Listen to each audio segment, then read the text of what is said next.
Ok, donc Voilà. Louise, elle va commencer à se présenter et à vous expliquer un peu voilà, ce que font les éco-délégués. Et Olivia. Alors, je t'approche un peu du micro. Alors nous, on est les éco-délégués du lycée Chateaubriand de Rome, du collège. Ravi, ravi. J'étais au lycée français de San Francisco. Ah, ok. Et, Il y a un petit moment maintenant. en fait, nous, on représente nos camarades dans le courant notre établissement plus durable. Bravo. Ma camarade Notre rôle principal est de sensibiliser nos camarades au développement durable et d'essayer de les faire participer aux activités prévues pour le collège cet été. Excellent. Il y en a un par classe et ils sont tenus par les camarades. Il y a fréquemment des réunions où l'on discute des projets à venir. Excellent. Merci Olivia. Merci Olivia. Ok, donc maintenant ils vont vous présenter un peu les actions qu'on a fait par le passé et qu'on est en train de réaliser cette année. Oui. Sachant que cette année, on vient d'obtenir la labellisation E3D de la part de la EFE de niveau 2. Félicitations, niveau 2 en plus. Ouais, Vous êtes déjà sur le niveau 2. Ouais. Donc voilà, donc cette année, on a décidé voilà, de mettre un peu le turbo Bravo. dans ce sens. Et vraiment, tout le personnel, les élèves du collège sont vraiment à fond là-dessus. Donc, c'est une bonne chose. Donc, qui c'est qui présente les actions? Allez, Margarita va commencer. Bonjour Marguerite. Bonjour. Alors, nous avons des idées par rapport au tri des poubelles. Nous voulons enlever les poubelles de l'organique et mettre celles du plastique, car on a vu que l'organique n'est pas beaucoup utilisé par rapport au plastique. Et nous voulons ajouter des poubelles pour les masques. Les poubelles pour les marques? Non, pour les masques. Les masques, oui. Bonne remarque. Et pour un peu les maternels et aussi pour les personnes qui ne savent pas ce qu'on doit mettre dans les poubelles, on va mettre des affiches avec des images, par exemple des bouteilles en plastique, les sachets des goûters et genre tout ça. Excellent, bravo. Voilà. Parce qu'en fait, on s'est aperçu, on a fait un diagnostic avec tous les éco-délégués, on a vidé 100% des poubelles du collège pour regarder un peu ce qu'il y avait dedans. Et effectivement, il y a du plastique et du métal dans 95% des poubelles. Et nous n'avons aucune poubelle qui est consacrée pour le plastique, ce qui est quand même assez paradoxal. Donc voilà, on a décidé cette année vraiment de mettre notre priorité sur ça. Tant mieux, bravo. Gloria. Puis, on a même eu l'idée de faire un nouveau potager, comme on avait dit, mais un plus grand où même les collégiens peuvent y aller. Et donc, on voulait même inciter les maternelles à y aller parce que ça pourrait être mieux pour la planète et même un peu instructif pour les maternelles, mettre les mains dans la terre, planter des légumes, des plantes. Puis, on voulait appeler cette association qui faisait venir des experts de biodiversité pour voir la biodiversité de l'école et dire qu'est-ce qui est mieux pour les animaux et pour les plantes. Et enfin… Super. Quelle association d'ailleurs, je peux me permettre? Alors justement, on est en train, on a une liste d'associations. On est en train de toutes les contacter pour savoir laquelle pourrait venir. D'accord. Parce qu'ici, j'imagine que vous n'êtes jamais venu, mais on est dans le parc de la Villa Borghese. C'est un parc immense qui fait 8 hectares avec énormément d'arbres, beaucoup d'animaux, des écureuils, des lapins. Enfin voilà, c'est vraiment c'est un super poste. Et du coup, on aimerait bien faire venir une association. Mais pour l'instant, on est en train de voir les associations de Rome qui peuvent venir. Super. Et puis, on a surtout des lycéens ont proposé cette idée que dans Strollferm et même dans Patrick, il y a toutes des machines à café, mais la quantité de gobelets en plastique qu'on jette est vraiment gigantesque. Donc, on a proposé que les lycéens et les professeurs portaient de chez eux leur propre tasse pour boire. J'utilise ma propre tasse et toujours ma propre gourde. Oui. Je l'ai tout le temps avec moi. Oui. C'est une très bonne idée. Bravo pour tout ça. Ok, Maddalena. Et je suis venu une fois à Rome. Je suis venu une fois à Rome. D'accord. Excusez-moi, je suis venu 2 fois à Rome. Une fois en vacances et une fois pour intervenir à la FAO. Ah oui. Maddalena. Bonjour Magdalena. On a eu cette idée de faire, par exemple, des invitations pour les insectes dans le potager dans l'école. Et aussi,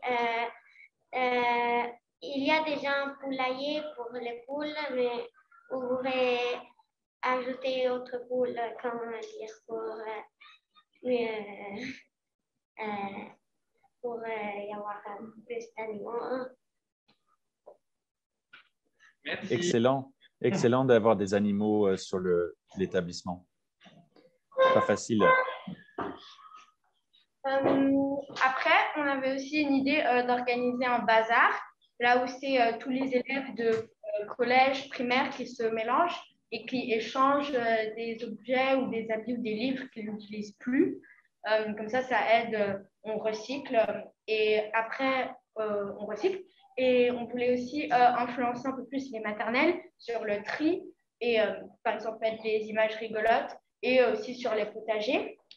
On fait aussi la course contre la faim, là où c'est où des élèves de classe courent et le plus de tours ils font, donne de l'argent à une association.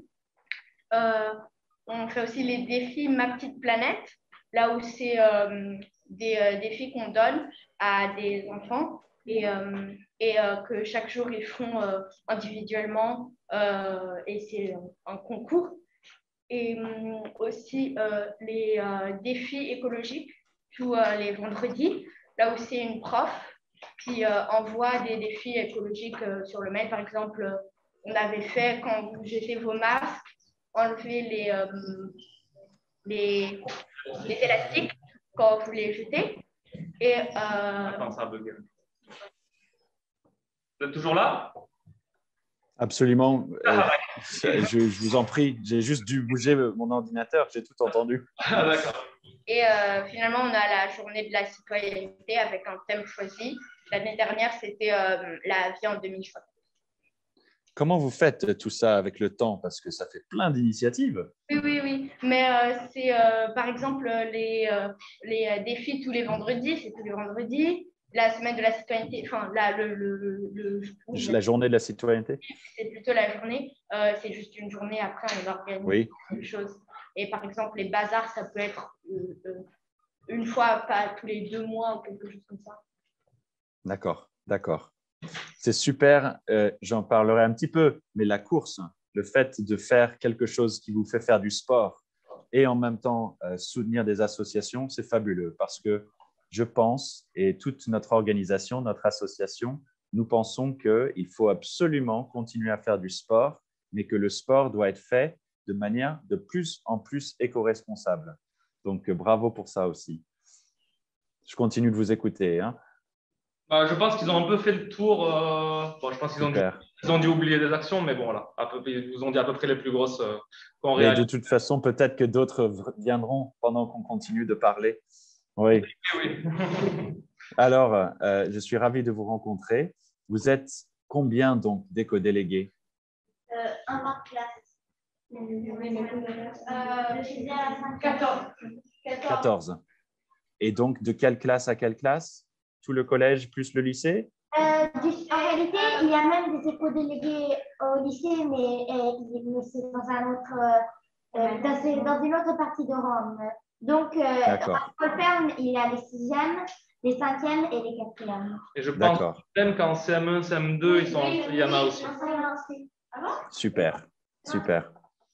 C'est une très belle initiative et donc vous êtes vous-même volontaire pour être éco-délégué. On ne vous a pas obligé d'être On est d'accord. Mais même si je sais que l'Éducation nationale a invité et rendu obligatoire les éco-délégués, c'est quand même sur la base de volontariat. Donc, vous pouvez tous, encore une fois, vous applaudir pour votre engagement parce que c'est quelque chose de vraiment central. C'est-à-dire que pour nous, avoir un potager, avoir un compost. Je n'ai pas entendu si vous avez un compost encore, d'ailleurs. Alors non, ils veulent absolument en faire un. Oui.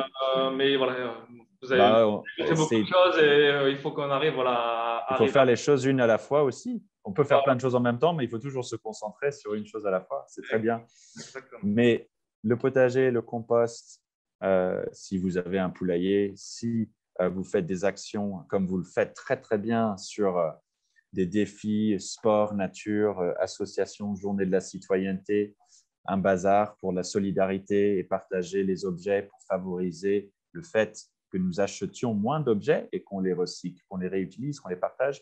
Tout ça, pour nous, c'est au cœur de l'éducation, de la citoyenneté. C'est demain, on est des citoyens du monde, des citoyens de la planète, en même temps qu'être des citoyens de France ou des citoyens d'Italie et des personnes qui habitent à Rome ou qui habitent dans un territoire. Tous ces niveaux de citoyenneté sont super importants. Et je suis vraiment très, très touché. Je suis très, très content d'être avec vous aujourd'hui. Alors, peut-être que vous entendez, j'ai un tout petit accent aussi, hein, mais pas italien, mais américain. Parce que moi, j'ai grandi aux États-Unis. J'ai grandi à San Francisco et j'étais au lycée français de San Francisco. Donc, j'étais à votre place dans un autre lycée à l'étranger par rapport à la France. Et j'étais du CP jusqu'à la terminale dans un lycée français à San Francisco. Qui est déjà allé d'ailleurs? Levez la main si vous êtes déjà allé à San Francisco. Ah, une personne, deux personnes? D'accord, d'accord. Eh bien, vous me raconterez ça dans une autre fois. Est-ce que ça vous parle? Donc, vous allez me dire oui, mais le potager, ça vous parle? Oui. Vous-même, vous mettez les mains dans la terre un petit peu chaque semaine? Oui. Monsieur, Oui. en réalité, en SVT, il y avait notre professeur qui nous faisait planter des lentilles. Alors, Oui. pas dans la terre, mais ou dans du coton, ou dans du papier, du D'accord. sec. Mais quand même, quand même, vous pouvez planter et faire pousser des graines. Oui, oui. Mais Vous pouvez se définir un tout petit peu, mettre les mains dans la terre, mais dans un sens figuré. d'accord, d'accord. Et est-ce que quand vous mettez les mains dans la terre, vous avez l'impression que c'est sale? C'est une question un petit peu bête. Parce que, Quand je trouve de la terre dans les ongles, là.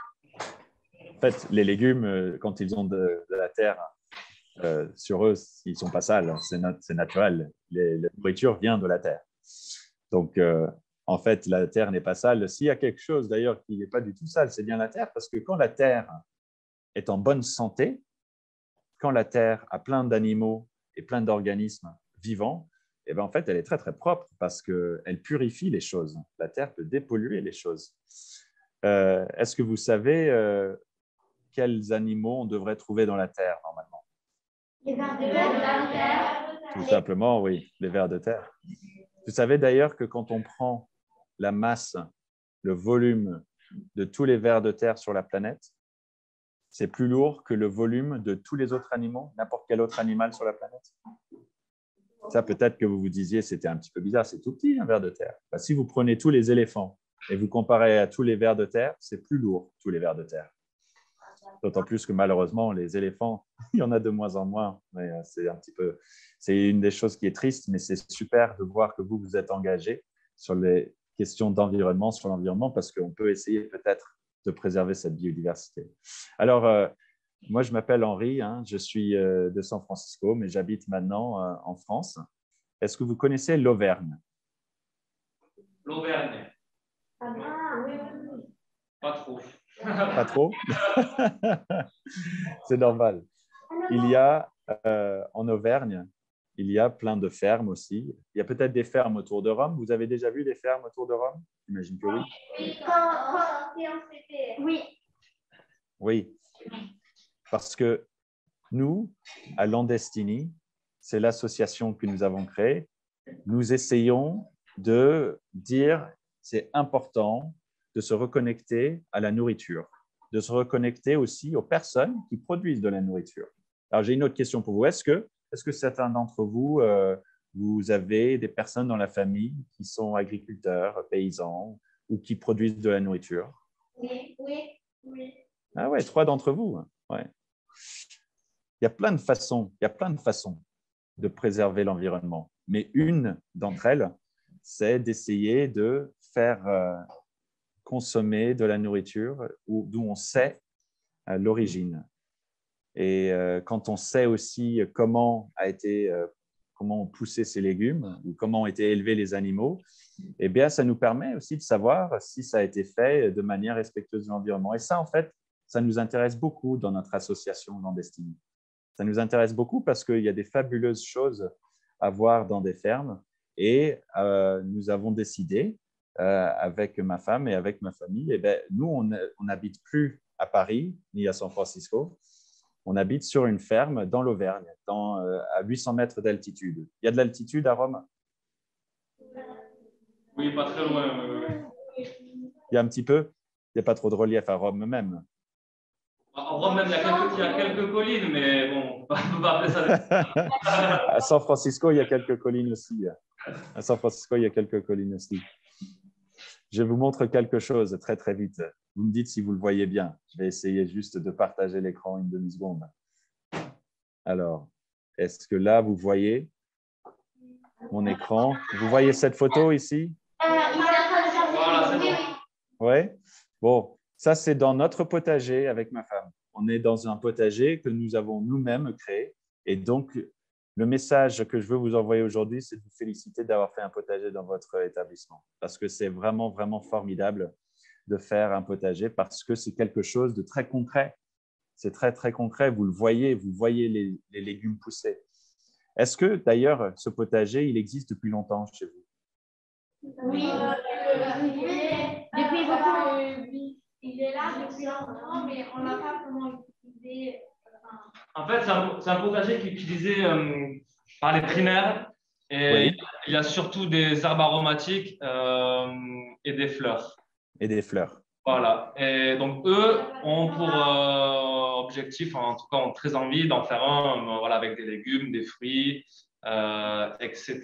Et ils avaient d'ailleurs quelques questions à vous poser, mais je pense qu'on verra les questions après par rapport à ça. Tant mieux.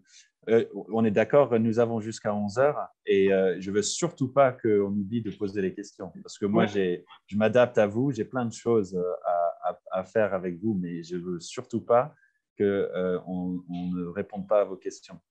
Donc, le potager, c'est au cœur de notre action, aussi avec les écoles. Et je vous invite à regarder, je vais le faire là tout de suite, je vous invite à regarder comment participer à ce que nous appelons la Coupe de France du potager. La Coupe de France du potager, on a créé ce concours il y a 1 an et vous êtes des formidables candidats. On a un concours et aussi, c'est un dispositif d'accompagnement. On donne des formations, on fait des petites animations en visio, on donne des outils pédagogiques pour qu'une école comme la vôtre entretienne un potager. Et on s'est dit que le potager, eh bien, c'est un formidable moyen de se reconnecter à la nature.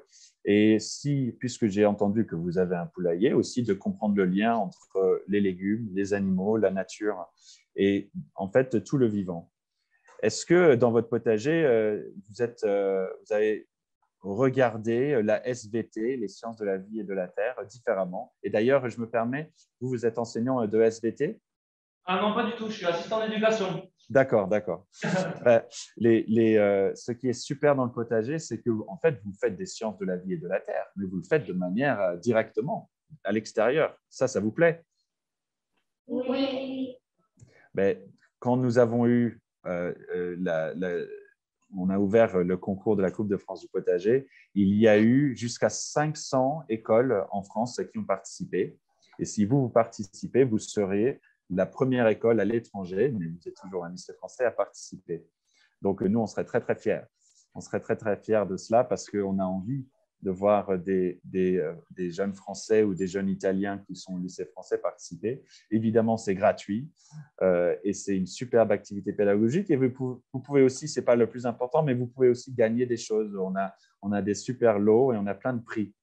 Je vous montre ça. Regardez, on a ici un prix pour le potager qui est le plus beau. On appelle ça le plus beau potager.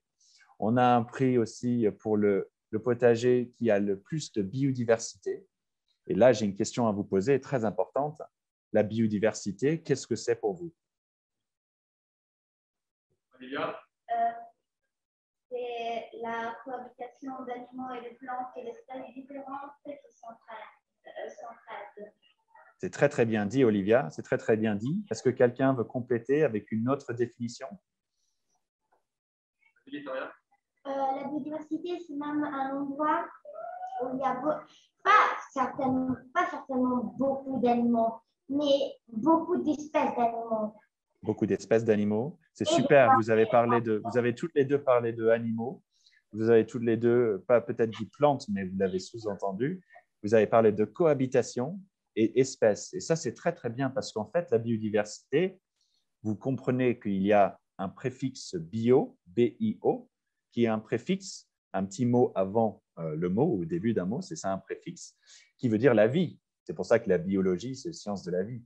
Et la diversité, vous savez ce que c'est le fait qu'il y ait plein de choses différentes.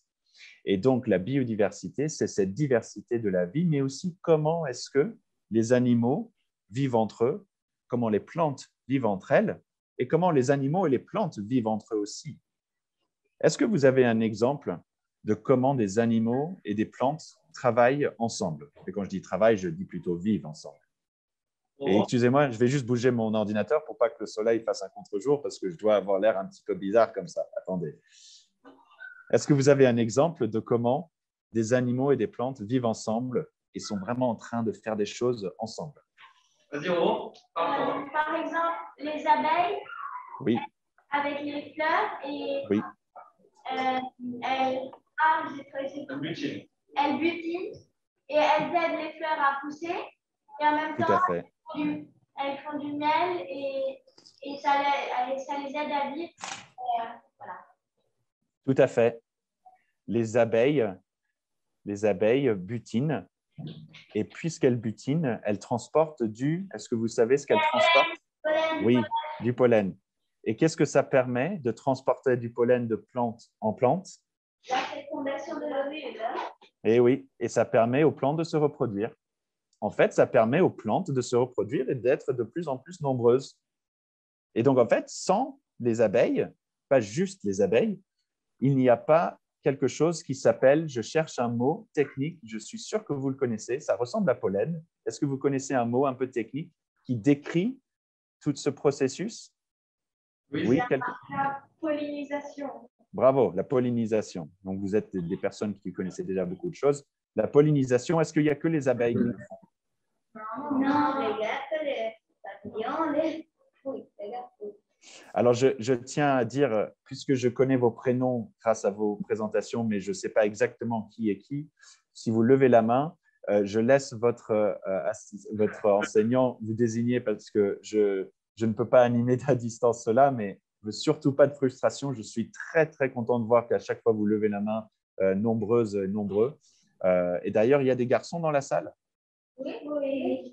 Super. J'attends aussi que les garçons participent. Hein. Mais ils sont moins nombreux, on va dire. Oui. Alors, j'ai une petite, c'est pas un secret à vous dire, mais moi, je donne des cours. Je fais aussi des ateliers avec des jeunes comme vous. Je fais aussi des ateliers avec des étudiants. J'enseigne les questions d'environnement. J'enseigne l'éco-responsabilité. J'enseigne toutes ces questions sur l'agriculture, l'alimentation, le potager, aussi pour les étudiants. C'est vrai que j'ai beaucoup plus souvent 75%, 3/4 de femmes ou de filles. Et oui. Donc, il y a un petit message à envoyer aux jeunes garçons, mais aussi à tous les hommes et les garçons. Et c'est important aussi le développement durable pour tout le monde. Et ce n'est pas toujours en majorité les filles qui doivent s'engager. Mais bon, bref, ça, on ferme cette parenthèse. Donc, vous avez dit qu'il n'y a pas juste des abeilles, il y a les guêpes, il y a d'autres insectes. Les moustiques, est-ce que les moustiques font de la pollinisation? Oui, ils le font. Ah. Et les mouches aussi, un petit peu. J'allais vous donner une réponse, mais j'ai un petit devoir pour vous proposer. La prochaine fois que vous vous retrouvez en classe, je ne serai peut-être pas là, mais cherchez qu'est-ce que pollinisent les moustiques et les mouches. Et je pense que vous allez tomber sur quelque chose que vous n'attendez surtout pas. Un produit, un aliment que vous adorez pour la plupart, j'en suis sûr, existe grâce aux moustiques ou aux mouches. Et vous allez trouver. Les fraises. Ah, non, ce n'est pas les fraises. Est-ce que vous savez quel insecte pollinise les fraises et aussi les tomates, je crois? Le bourdon, vous avez mentionné les guêpes, vous avez mentionné les abeilles, il y a aussi les bourdons, ouais. Alors, il y a aussi d'autres animaux que les insectes qui font de la pollinisation. Oui, vas-y, je te vois lever la main. Et en réalité, je ne crois pas que c'est vraiment de la pollinisation, mais je me souviens une leçon que quand, par exemple, un fruit, une pomme de pin, par exemple, tombe d'un pin, il y a un animal qui la mange et un animal qui la mange et puis en fait genre caca, il peut faire comme faire reproduire un autre arbre de pain. Ah, je n'ai pas tout entendu, mais je crois avoir entendu quelque chose qui a à voir avec comment on rend le sol plus fertile, fertiliser les sols grâce au caca, aux déjections des animaux. Oui. Oui. Et oui, mais moi, je vais vous dire quelque chose. Avant, j'habitais à Paris, et même San Francisco et New York d'ailleurs. Je n'avais jamais vu comment on fertilise un sol, comment on rend le sol fertile. Fertile, ça veut dire quoi? Qui peut produire des plantes. Oui, exactement. Et maintenant, je comprends très, très bien, mais vous le comprenez déjà, même sans être nécessairement des agriculteurs. Il faut que tout le monde le comprenne. Et ben, c'est grâce à ce qu'on appelle des engrais, mais des engrais qui peuvent être naturels. Il y a des engrais chimiques, et nous, on favorise plutôt des engrais naturels, c'est-à-dire des engrais qui sont soit des organismes et des bactéries qui sont naturels, ça veut dire qu'ils sont organiques. Vous avez parlé de l'organique tout à l'heure. Ça veut dire qu'ils sont biologiques, qu'ils ne sont pas produits par de la chimie qui peut être polluante, donc des engrais naturels. Mais ça aussi vient des animaux. Et c'est les engrais peut-être les plus naturels et les plus riches, c'est les engrais des animaux, que ce soit du caca d'ailleurs de poule, que ce soit le caca de chèvre, de chevaux, des crottins de chevaux ou de la bouse de vache. Je ne sais pas si vous mangez juste après cette séance, mais en tout cas, vous pouvez vous dire merci aux animaux parce que on a, grâce à eux aussi et leur déjection, quelque chose qui permet de faire pousser des légumes. Alors ça, peut-être que si vous ne le saviez pas, mais ou on le rappelle en tout cas, effectivement, indirectement, dans ce que nous mangeons, il y a eu des déjections animales. J'espère que ça ne vous dégoûte pas, au contraire. Non. Pas du tout. Pas du tout.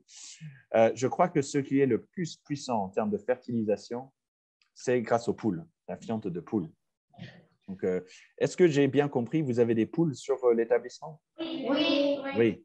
Eh bien, c'est extrêmement bien de récupérer aussi, en nettoyant le poulailler, parce que c'est important de nettoyer un poulailler, de récupérer la fiente et de mettre dans le potager pour enrichir le sol. J'ai même une petite anecdote à vous dire. Sur notre propre ferme, nous avons un poulailler avec 12 poules. Et on l'a bougé, on a déplacé le poulailler. Il n'était pas toujours au même endroit. Eh bien, là où il y avait eu le poulailler notre première année, quand on a commencé à planter des herbes aromatiques et des betteraves, des navets et d'autres légumes, là où il y avait le poulailler, c'était extrêmement fertile. Les légumes ont poussé à gogo. Il y en avait tellement. Eh bien, parce que les poules avaient vécu sur cette terre pendant toute une année. C'était de la terre qui était magnifiquement riche. Donc, je ne sais pas si vous pouvez bouger votre poulailler, mais en tout cas, ça montre que les animaux et le sol, les animaux, le sol et les fruits et les légumes vont ensemble. On en a besoin. Et c'est ça aussi, ce prix de la biodiversité que nous avons dans la Coupe de France du potager, pour revenir là-dessus, c'est si vous avez fait preuve, si vous avez montré, vous avez vraiment essayé de favoriser plein d'espèces différentes, plein de variétés de légumes et même interaction avec des animaux, eh bien, vous avez une grande chance de remporter ce prix. Alors, je dis encore une fois, dans la Coupe de France du potager, vous êtes tous gagnants, juste en participant. Donc, il ne faut pas non plus se dire le plus important, c'est de gagner.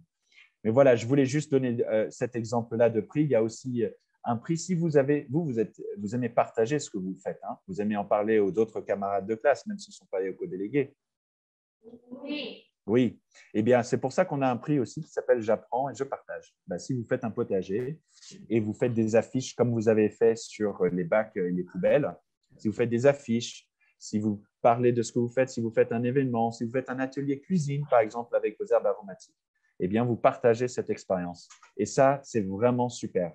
Ce que j'aime le plus dans ce que je fais aujourd'hui, à travers notre association, c'est de partager ce que j'ai vécu et d'entendre d'autres partager ce qu'ils ont fait.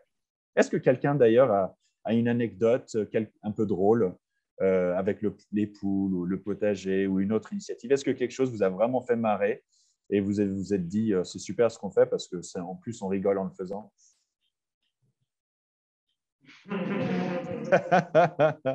Vous allez y penser, peut-être réfléchissez pendant la demi-heure qui nous reste. Moi, une fois, j'étais dans le poulailler et j'ai oublié de fermer la porte. Et oui, j'ai oublié de fermer la porte. Et puisque notre maison de la ferme est juste à côté du poulailler, elles m'ont suivi. Je ne m'en rendais pas compte. Elles sont rentrées dans la maison. Elles sont rentrées dans la maison. Je ne les ai pas vues rentrer dans la maison jusqu'à 2 heures plus tard. Et je peux vous dire que je suis monté à l'étage. Elles étaient non seulement dans la maison, elles avaient monté à l'étage et elles avaient fait caca partout. Mais elles étaient très sages, sinon, hein, elles n'avaient pas détruit plein de choses. Sauf une fois, j'ai reçu une lettre, que la boîte aux lettres était ouverte et elle donne aussi sur le poulailler.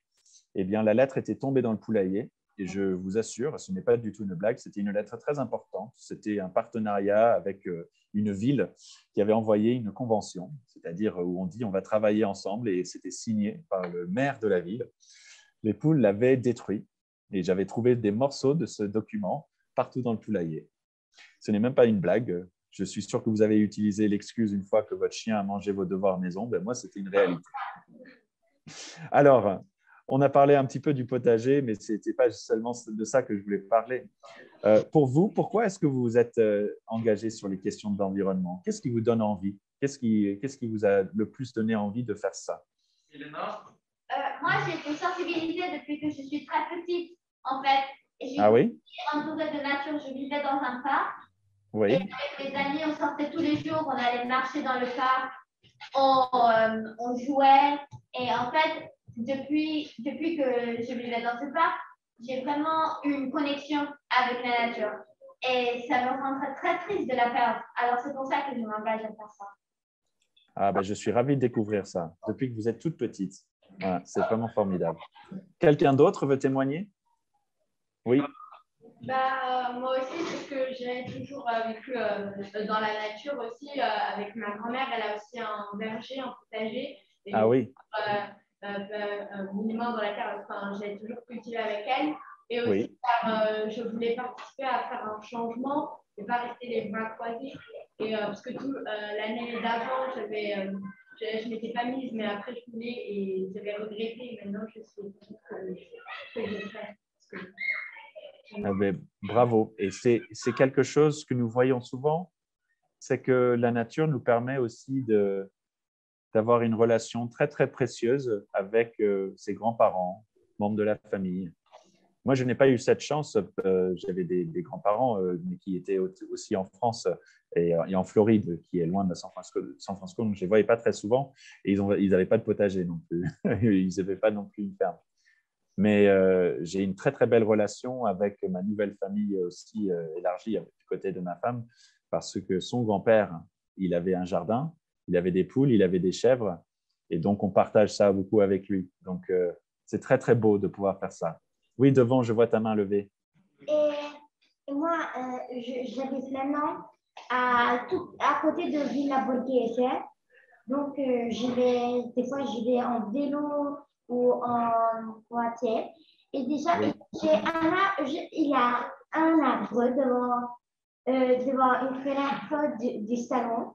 Oui. Et c'est ma préférée car j'aime beaucoup cet arbre parce que je le trouve très beau. Et donc, la nature m'affascine beaucoup.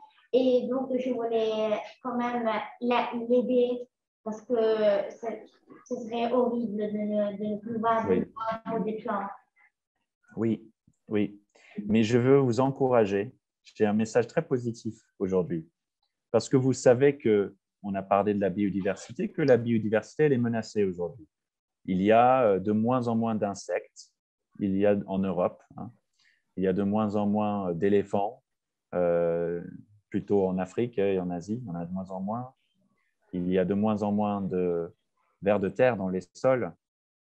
Et après, il y a plein d'espèces tout petites qui disparaissent et on ne les voit pas. Et on n'est pas loin de tout ça, en fait. La biodiversité est aussi très importante, proche de chez nous. Mais le message très positif, c'est que quand vous faites ce que vous faites, quand on fait tous ensemble quelque chose tous les jours pour la biodiversité, pour la nature, cette nature, elle est très, très forte. Elle est très résiliente. Résiliente, ça veut dire quoi? Qui peut revenir, qui peut rebondir. Et d'ailleurs, je vais donner un exemple qui peut-être est un petit peu bizarre, parce que c'est pas très, ça ne vient pas nécessairement à l'esprit tout de suite. L'année de ma naissance, 1986, moi j'habitais donc à New York, j'étais un bébé à New York. Il y a eu une catastrophe nucléaire à Tchernobyl, dans l'est de l'Europe. Et ça, c'est très, très grave pour des questions de santé. Heureusement, c'est derrière nous et on arrive à les limiter, évidemment.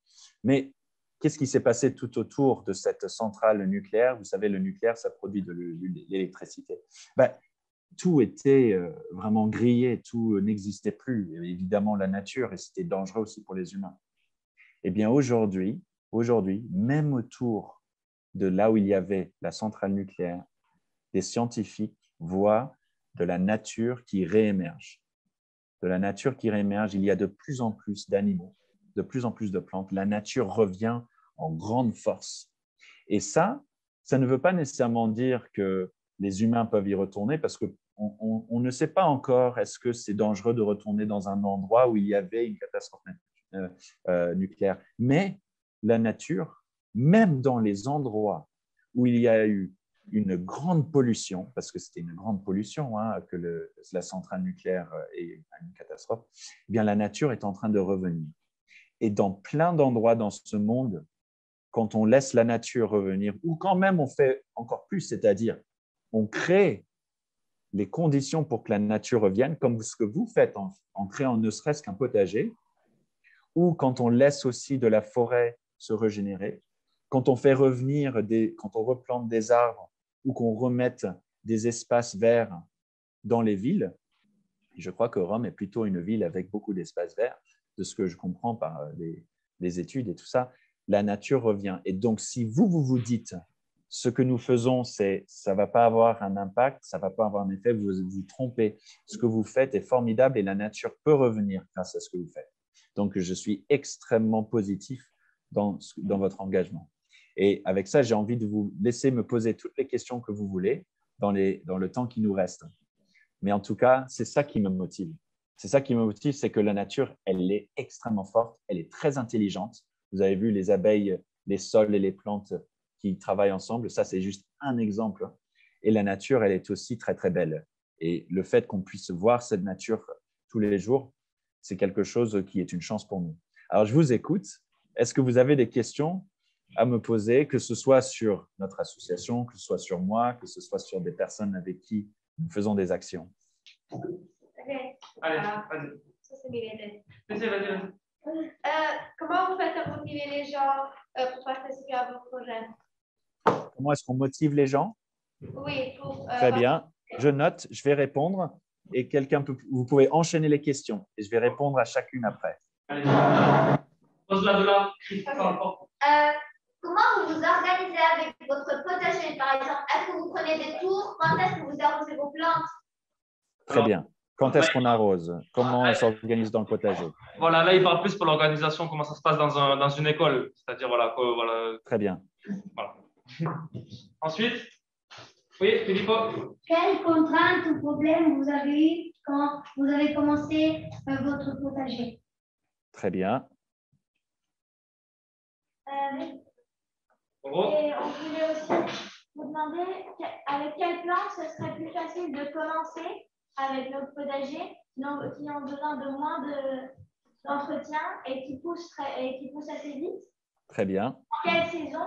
Et aussi pour qu'en juin, juillet, août, on n'ait pas trop besoin de les arroser parce que c'est les vacances et qu'ils aient déjà poussé, que ce ne doit. Voilà. Oui. Et en plus, il fait parfois assez chaud à Rome. Hein. Oui, très chaud. Oui, Milena? Et en fait, aussi, comment vous faites pendant les vacances pour arroser vos plantes? Comment on fait pendant les vacances? Une superbe question, mais je vais vous décevoir parce que la réponse, elle est malheureusement assez simple. Il faut que quelqu'un fasse quelque chose un peu. Est-ce que je commence à répondre aux questions ou vous en avez d'autres? Super. Vous êtes prêts, hein, parce que je vais répondre à toutes les questions assez rapidement, mais je ne vais pas en oublier. OK. Comment est-ce que je motive les gens? En disant ce que je vous ai dit juste avant. La nature, elle est une chance, elle est très, très belle. Je n'ai jamais été aussi heureux que depuis que je vis avec des animaux autour de moi, de la nature autour de moi et d'autres personnes qui vivent avec la nature et avec les saisons. Je n'ai jamais été aussi heureux que depuis que je suis sur une petite ferme et que je peux faire des projets sur l'écologie. Et le fait que je suis plus heureux, je suis en meilleure santé. Si je suis en meilleure santé, eh bien, je vais plus profiter de ma famille, je vais pouvoir faire plein d'autres projets. Donc, je sais que je ne peux pas vivre sans la nature et je suis plus heureux depuis que je peux être en contact direct avec elle. Et je pense que si moi, alors que je viens de New York, donc Manhattan, hein, j'ai grandi dans un gratte-ciel de 17 étages, au 17e étage. Il n'y avait pas beaucoup de nature autour. À San Francisco et à Paris, et que maintenant je suis plus heureux qu'avant, eh bien, je pense que n'importe qui peut le faire. Alors, je ne dis pas qu'il faut quitter Rome et aller vivre dans la campagne, ce n'est pas ce que je dis. Je dis juste que quand il y a plus de nature autour, on est plus heureux. Et vous pouvez même dire que les docteurs disent ça. Les docteurs disent que quand on est en contact avec la nature, on est plus heureux, on est moins stressé, et c'est quelque chose qui permet de mieux faire tous les autres projets qu'on fait dans la vie.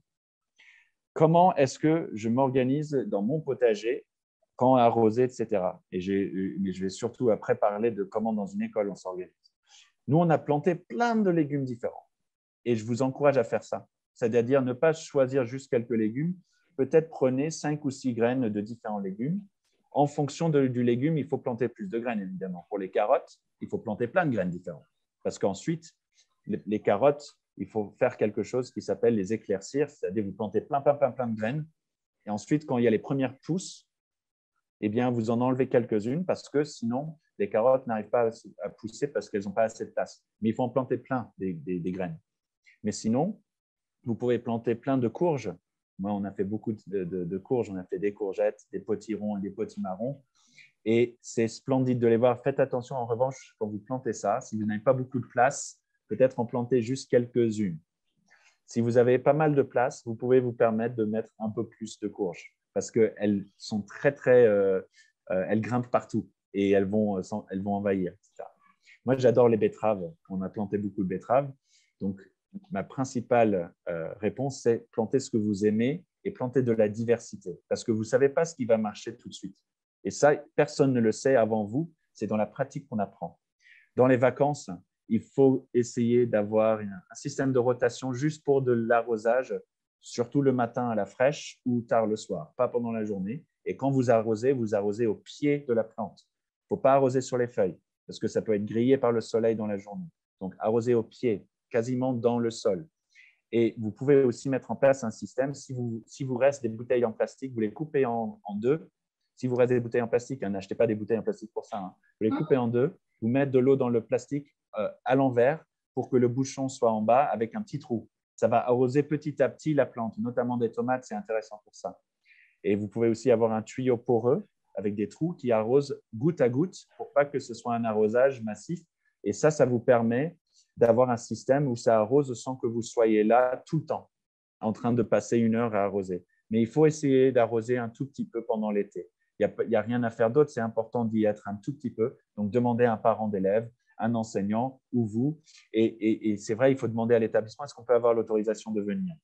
Ensuite, pour la dernière réponse, quelle contrainte, quel problème, honnêtement, j'ai vu tous les problèmes comme des solutions. Il n'y avait rien qui était un véritable problème. C'est-à-dire à chaque fois, on se posait des questions, on réfléchissait, et même la réalité, c'est que sur YouTube, on peut acheter des livres, on peut lire. Il y a tellement de très, très, très belles expériences partagées sur comment faire son potager. Donc, il n'y a pas un problème de place. On peut mettre des bacs, on peut mettre du terreau, on peut emprunter des graines ou des plants d'un agriculteur local.